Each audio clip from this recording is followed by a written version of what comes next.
nyagasa uruwe rusumba byose ruhinduka ibihe byose izina ryawe ryubahwe nyagasa ni nyagasa wakoze ibikomeye tubibonye turizera Eshadai.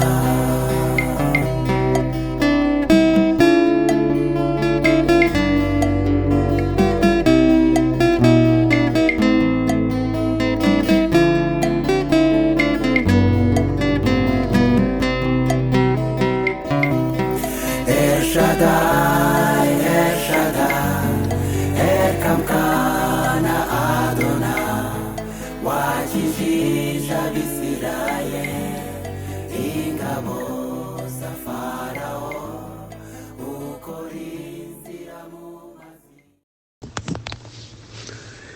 Banyeshuri beza, Uwiteka abampera umugisha kandi abankomereze uko bukeye nuko bwije. Uyu munsi wa none ikiganiro tugiye kugirana ntabwo murabasha kumbona amaso ku maso, ariko mu bihe biri imbere tuzongera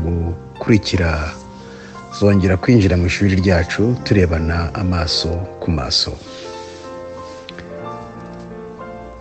Mbere yuko dutangira isomo ryacu ry'umunsi wa none, tugiye kwicisha bugufi dusenge. Uwiteka Mwami wacu, nta wundi ukwiriye icyubahiro mu kirere cyose usibye wenyine gusa.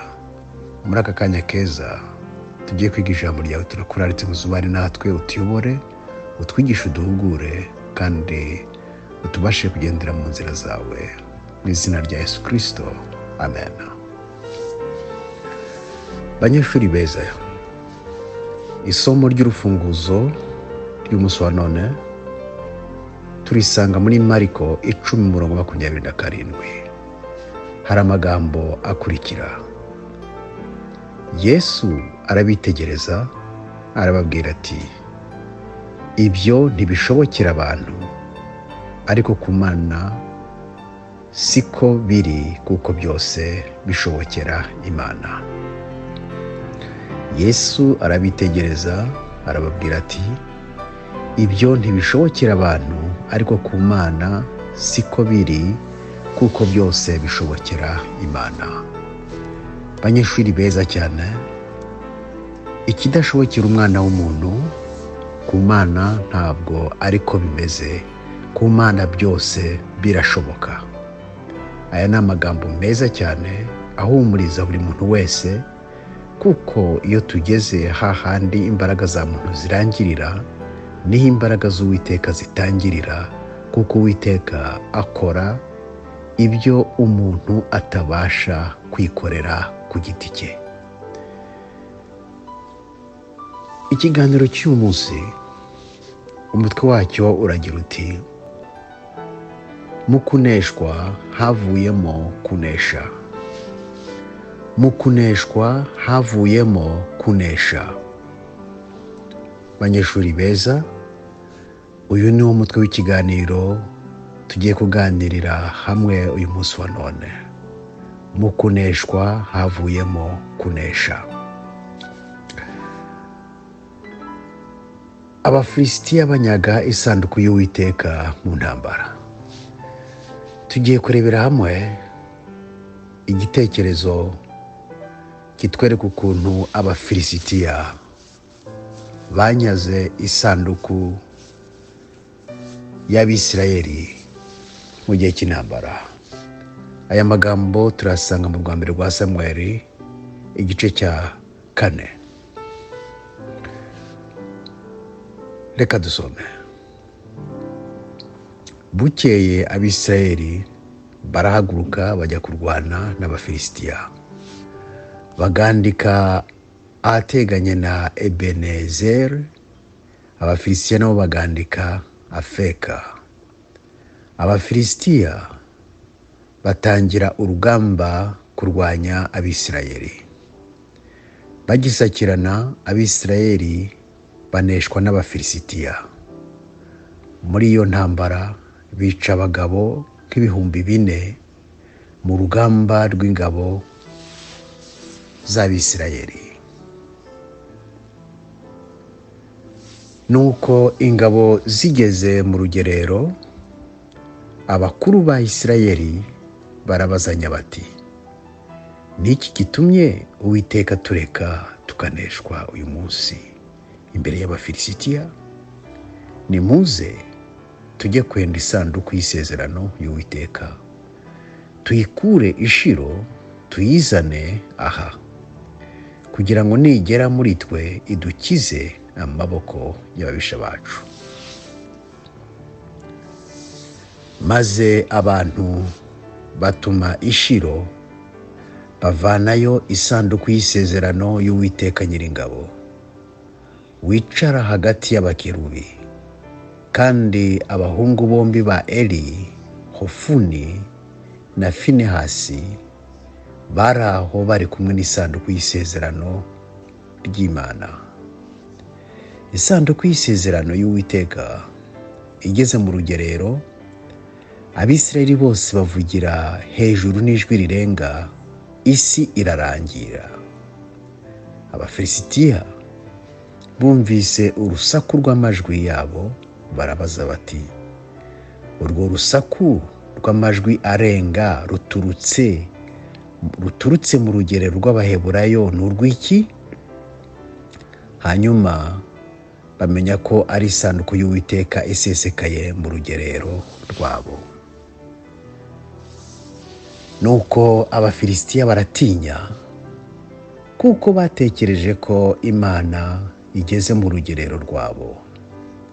Baravuga bati, tubonye ishyano, kuko ibyo bitigeze kubaho. Tubonye ishyano, ninde uzadukiza amaboko y'izo mana zikomeye? Izi nizo mana zateje Abanyegiputa ibyago bitari bimwe mu butayu. Nimukomere murwane kigabo, mw'Abafilisitiya mwe, mutaba ibiretwa by'Abaheburayo nk'uko bari byo. Murwane kigabo. Nuko Abafilisitiya bararwana, Abisirayeli baraneshwa, barirukanka, umuntu wese yiroha mu ihema rye. Habaho kurimbuka kunini mu Bisirayeli, hapfa ingabo inzovu 3, kandi isanduku y'Imana iranyagwa. N'abahungu ba Eli bombi, Hofuni na Finehasi, barapfa. Umugabo w'Umubenyamini aturumbuka mu ngabo, agera i Shilo uwo munsi, imyenda ye ishishimuwe, yishyize umukungugu mu mutwe. Ubwo yazaga, Eli yari yicaye ku ntebe ye iruhande rw'inzira, arangarijeyo, kuko yari yakuwe umutima cyane n'isanduku y'Imana.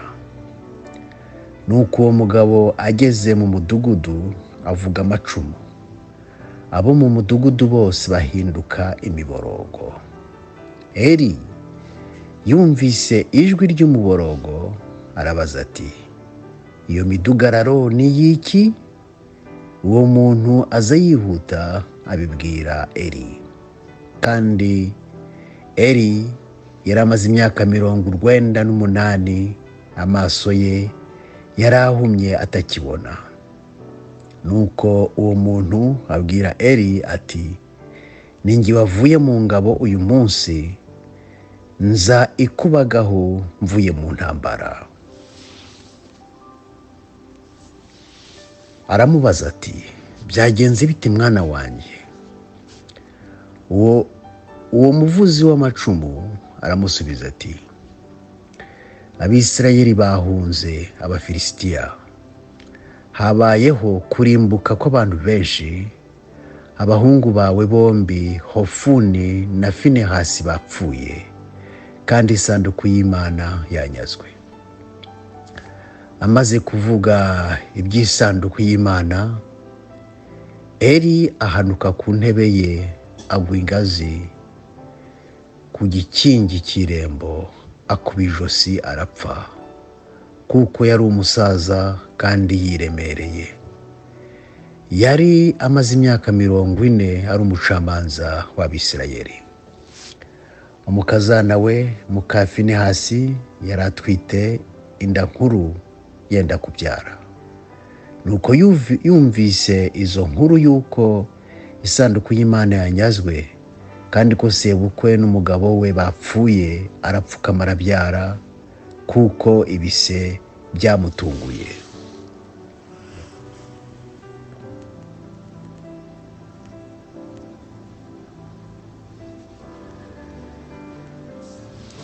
Nuko ari bugufi bwo gupfa, abagore bamuhagaze iruhande baramubwira bati, witinya, ubyaye umuhungu. Ntiyabasubiza, ntiyabyitaho. Yita uwo mwana izina Ikabodi, ati icyubahiro gishize kuri Isirayeli. Abivugishwa nuko isanduku y'Imana yanyazwe, kandi n'ibya sebukwe n'umugabo we. Aravuga ati icyubahiro gishize kuri Isirayeli, kuko isanduku y'Imana yanyazwe.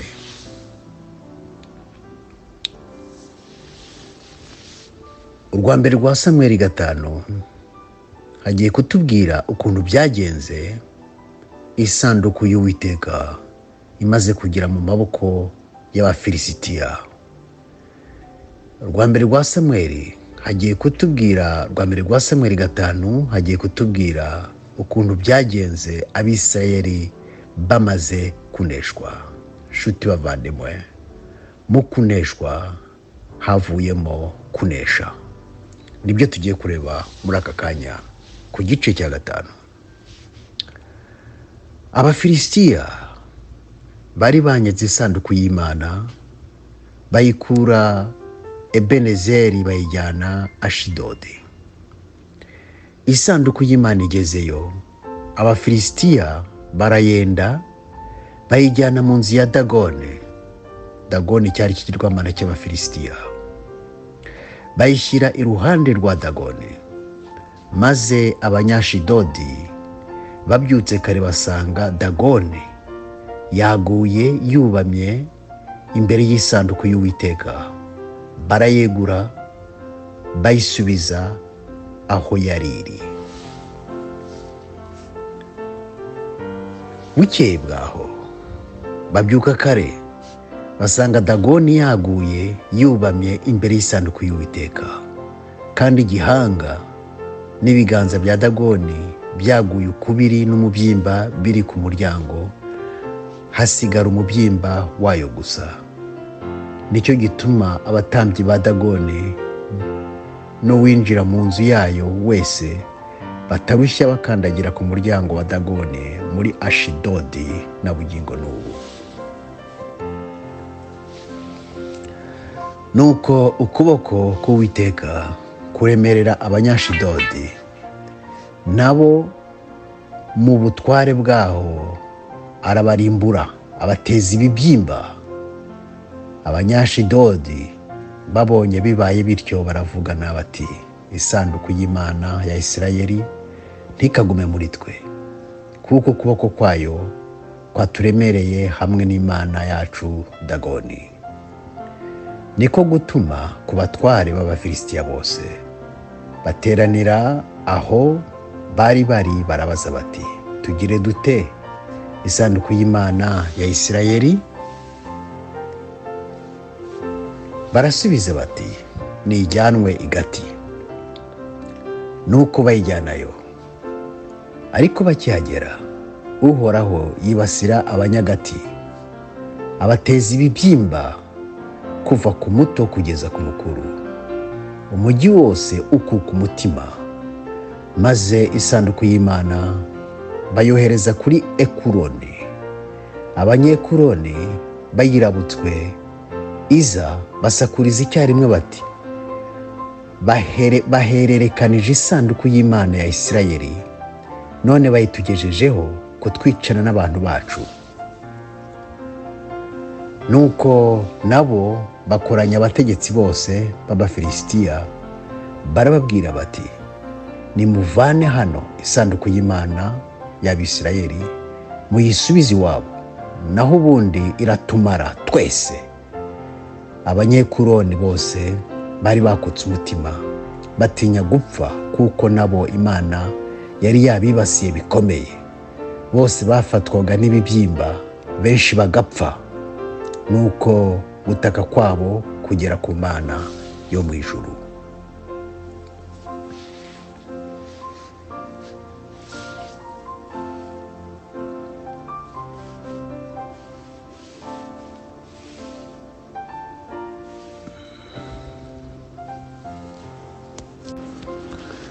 Isanduku y'isezerano hagati y'Abafilisitiya yaragakoze biteye ubwoba. Abafilisitiya barapfuye, abadapfuye barwara ibibyimba biteye ubwoba, kugeza ubwo bafashe icyemezo cyo gusubiza isanduku y'isezerano aho yaje iturutse hagati y'Abayisiraheli. Nshuti bavandimwe, mu kuneshwa havuyemo kunesha. Ntukihebe muvandimwe.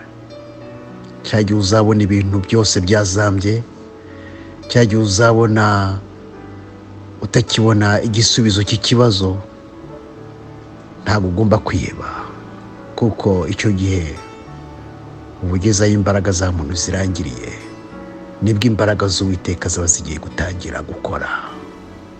Mu kuneshwa havuyemo kunesha. Igihe Abayisiraheli bari ku rugamba bakarwana, hagapfa Abayisiraheli 30,000, bakiruka bagahunga, batwaye isanduku y'isezerano. Abayisiraheli bose bagiye bavuza induru bati turapfuye, turashize, twaneshejwe. Abafilisitiya bagenda bavuza impundu bati turanesheje. Ariko mu kuneshwa havamo kunesha. Haleluya. Ku Uwiteka nta kidashoboka. Ikidashobokera umwana w'umuntu, ku Uwiteka siko biri, birashoboka. Nshuti muvandimwe, uyu munsi wa none ntabwo ukwiriye kwiheba. Nukubitana n'ibibazo bikomeye, nukubitana n'amakuba akomeye, nukubitana n'abanzi bakakubeshyera, bakavuga ibiri byo n'ibitari byo, baguhindanya, baguharabika, bagendereye kukwandagaza. Nukubitana n'ibyago ibyo ari byo byose, amakuba ayo ari yo yose, ntugacike intege, kuko mu kuneshwa havuyemo kunesha. Uwiteka ni mwiza. Tugiye kureba igice gikurikiraho, uko n'Abafilisitiya bafashe icyemezo cyo gukura isanduku y'isezerano hagati yabo, kuko yarabamaze. Bapfa buri munsi, barwara ibibyimba bikomeye bidakira. Bafata icyemezo cy'uko bafata isanduku y'isezerano bakayikura hagati yabo, bakayisubiza aho yaturutse. Reka twumve uko byageze. Urwa mbere rwa Samweli 6. Abafilisitiya basubiza isanduku y'Imana mu Bisirayeli. Isanduku y'Imana yamaze amezi 7 mu gihugu cy'Abafilisitiya. Bukeye Abafilisitiya bahamagara abatambyi n'abapfumu, barababaza bati, iyi sanduku y'Uwiteka tuyigire dute? Mudusobanurire uburyo twayisubiza ahantu hayo. Barabasubiza bati, nimwohereze isanduku y'Imana ya Isirayeli, ntimuyohereze yonyine, ahubwo muyisubizanyeyo n'amaturo y'impongano, mubone gukira, kandi muzamenye icyatumye ukuboko k'Uwiteka kutaretse kubagwa nabi. Barabaza bati, mbese twamutura turo ki ry'impongano? Barabasubiza bati, muture ibibyimba byacuzwe mu izahabu 5.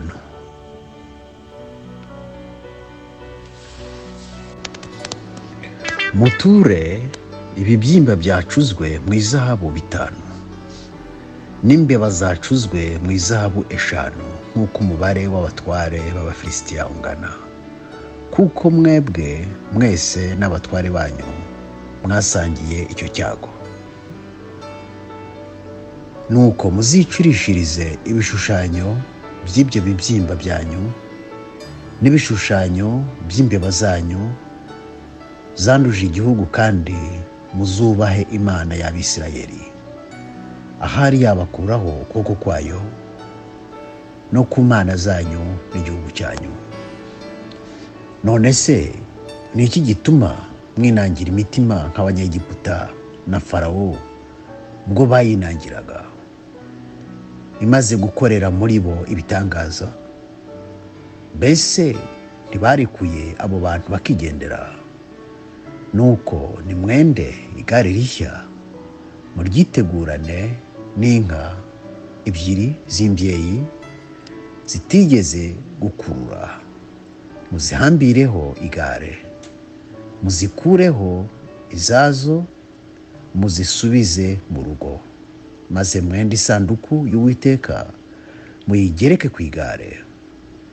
Kandi ibintu by'izahabu by'umurimbo by'amaturo y'impongano mwohereje mubishyire mu gasanduku iruhande rwayo, maze mubyohereze bigende.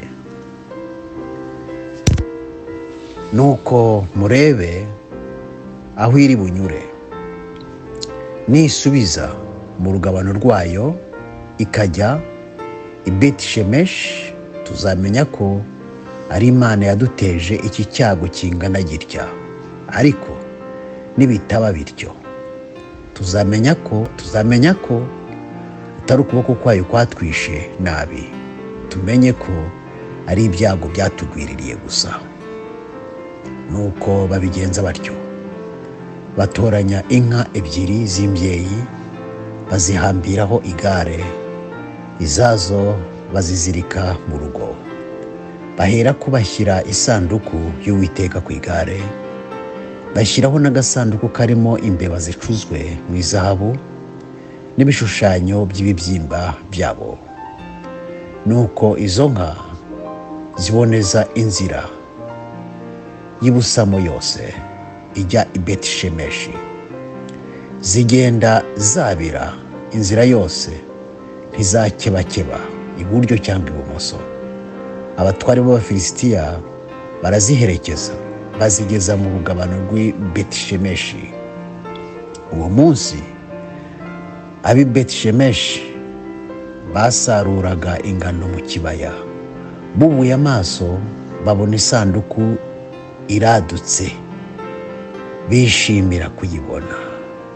Nuko igare riza rityo no mu murima wa Yosuwa w'i Beti-Shemeshi, rihagararaho igitare kinini cyari kiri. Rihagarara aho igitare kinini cyari kiri. Baherako basa imbaho z'igare, batambiraho izo nka, ziba igitambo cyoswa cy'Uwiteka. Abalewi bakuraho isanduku y'Uwiteka n'agasanduku kari hamwe nayo, karimo ibintu by'izahabu by'umurimbo, babitereka hejuru y'icyo gitare kinini. Nuko uwo munsi ab'i Beti-Shemeshi bahatambirira Uwiteka ibitambo byoswa n'ibindi bitambo. Maze babatware 5 b'Abafilisitiya bamaze kubireba, basubira kuri Ekuroni bwigabe. Kandi ibi nibyo bibyimba by'izahabu Abafilisitiya batuye Uwiteka by'amaturo y'impongano. Kimwe cyari icya Ashidodi, ikindi cyari ikigaza, ikindi cya Ashikeloni, ikindi kigati, n'ikindi cya Ekuroni. Kandi n'imbeba zacuzwe mu izahabu nk'uko umubare w'indembo zose z'abatware b'Abafilisitiya ungana. Indembo zigoswe n'inkike n'ibirorero byo ku misozi, kandi umuhamya wabyo ni igitare kinini bateretseho isanduku y'Uwiteka, kikiriho n'ubu mu kwa Yosuwa n'i Betishemeshi. Hanyuma Uwiteka yica abantu b'i Betishemeshi 70 kuko barungurutse mu isanduku y'Uwiteka. Maze abantu barizwa cyane n'uko Uwiteka yabiciye abantu benshi.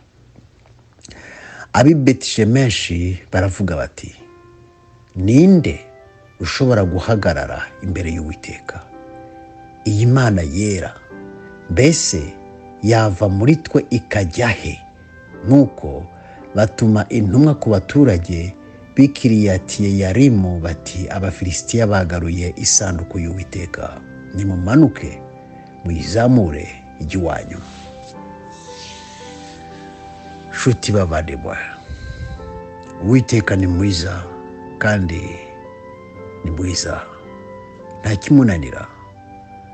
Uwiteka akwiriye icyubahiro ibihe byose. Ubwo isanduku yagarukaga hagati y'Abisirayeli mu buryo bw'ibitangaza, imaze kugera hagati y'Abayisirayeli, abantu bihaye kurunguruka mu isanduku batabyemerewe, abo bose barapfuye. Hapfuye abantu 70. Nshuti bavandimwe, kubaha Uwiteka ni intangiriro y'ubwenge, kandi kubaha Uwiteka niko gushimisha Uwiteka. Uyu munsi wa none igitekerezo tumaze kumva gikangure buri muntu wese atekereze ku gaciro k'amategeko y'Uwiteka yagakoze hagati y'Abafilisitiya. Atekereze ku mategeko y'Uwiteka yagakoze hagati y'Abayisirayeli banze kuyumvira.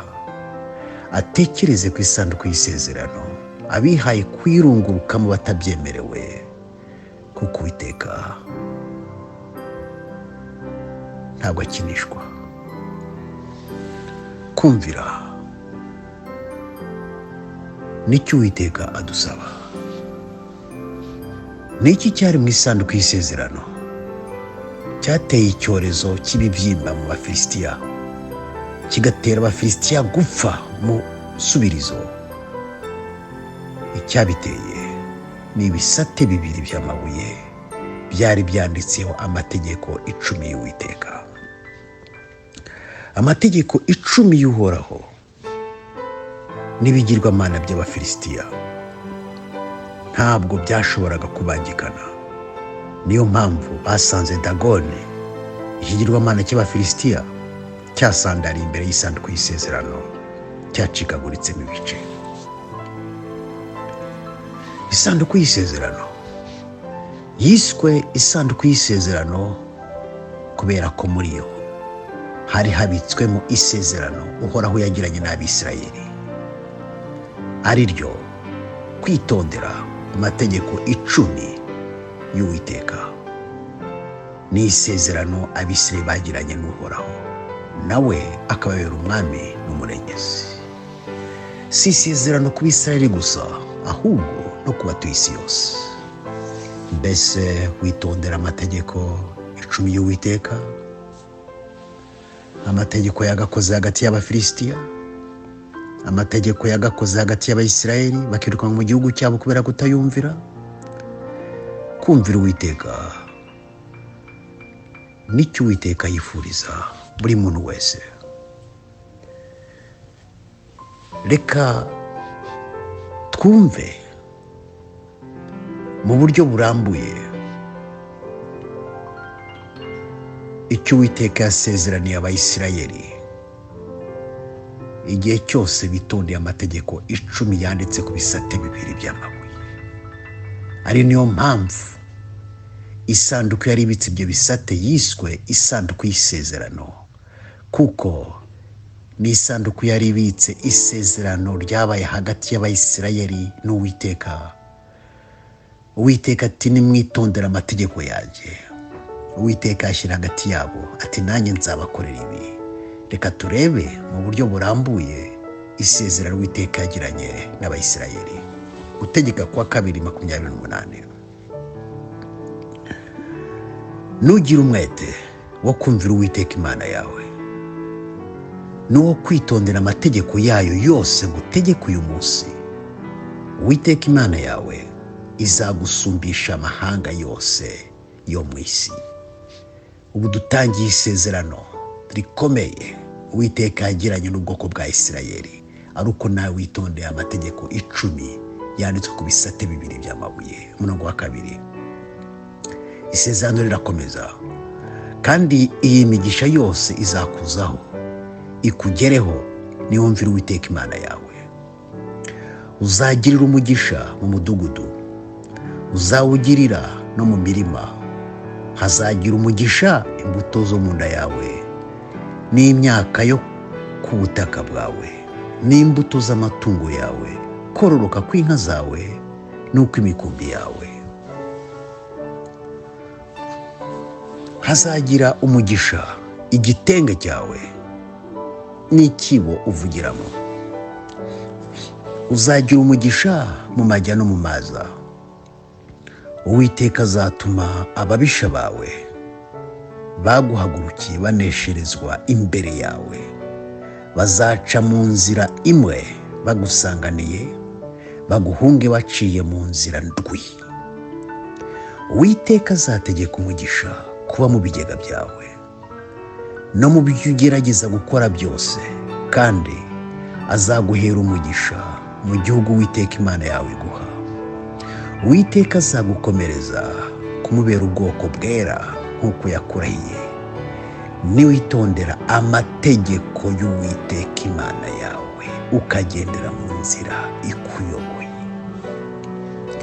Amahanga yo mu isi yose azabona yuko witiriwe izina ry'Uwiteka gutinye, kandi Uwiteka azakugwiriza ibyiza by'imbuto zo mu nda yawe, n'iby'amatungo yawe, n'iby'imyaka yo ku butaka bwawe, mu gihugu Uwiteka yarahiye ba sekuruza banyu yuko azaguha.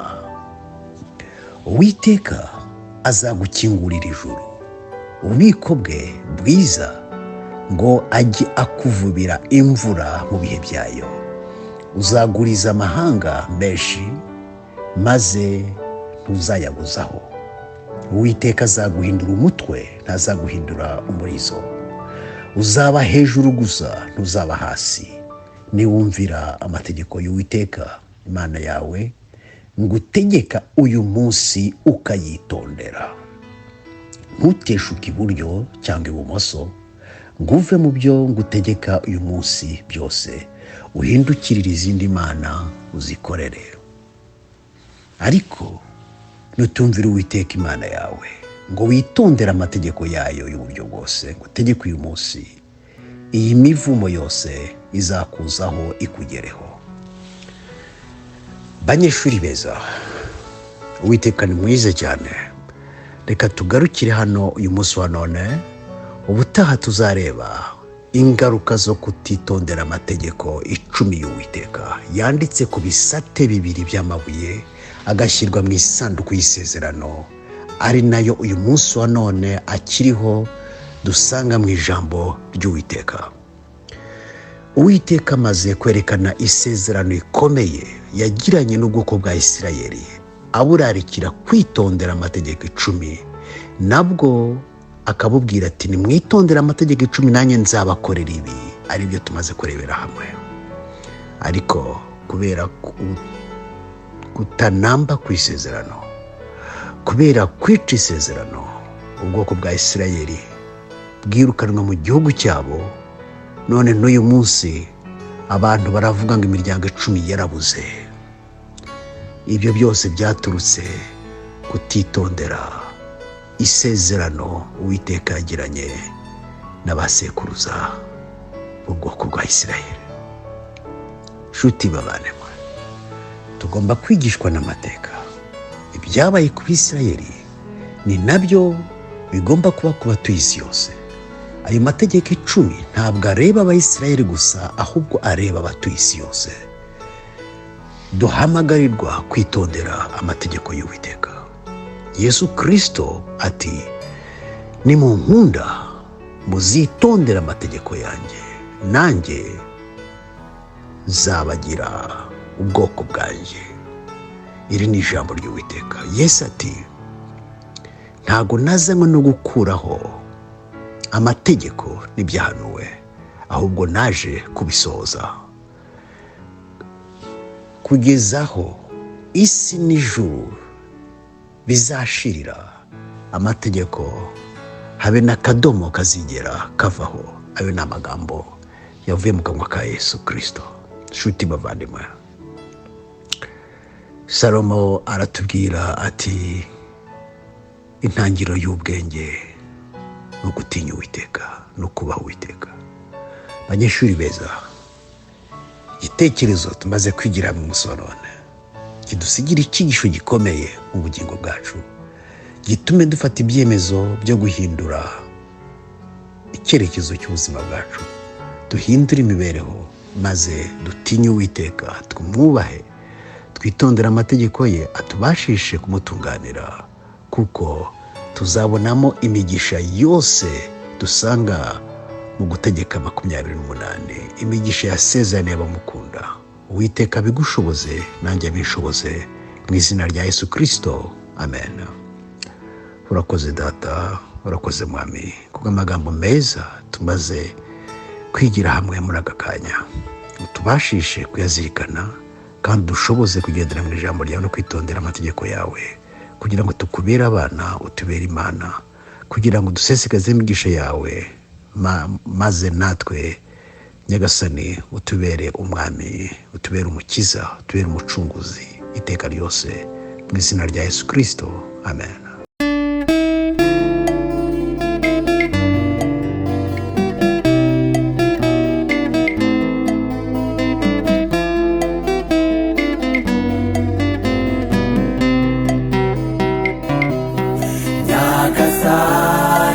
Nyagasani uruwe rusumba byose, ruhinduka ibihe byose, izina ryawe ryubahwe.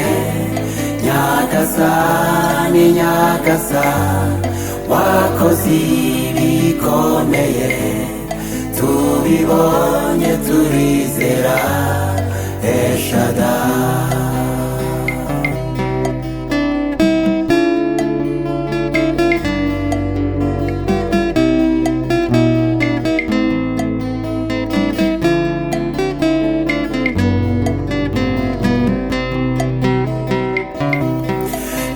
Shaddai, El Shaddai, Elkamkana Adonai, wakijije Abisirayeli ingabo za Farawo, ukora inzira mu mazi, baherako barambuka, Farawo abigerageje ararohama.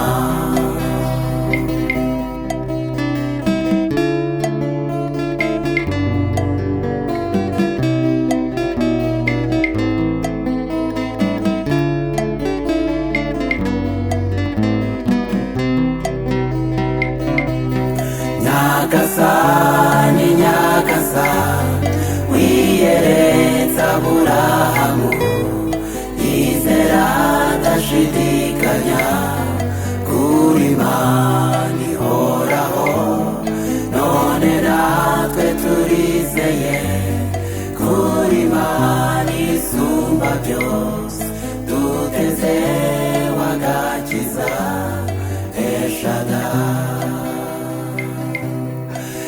Shaddai.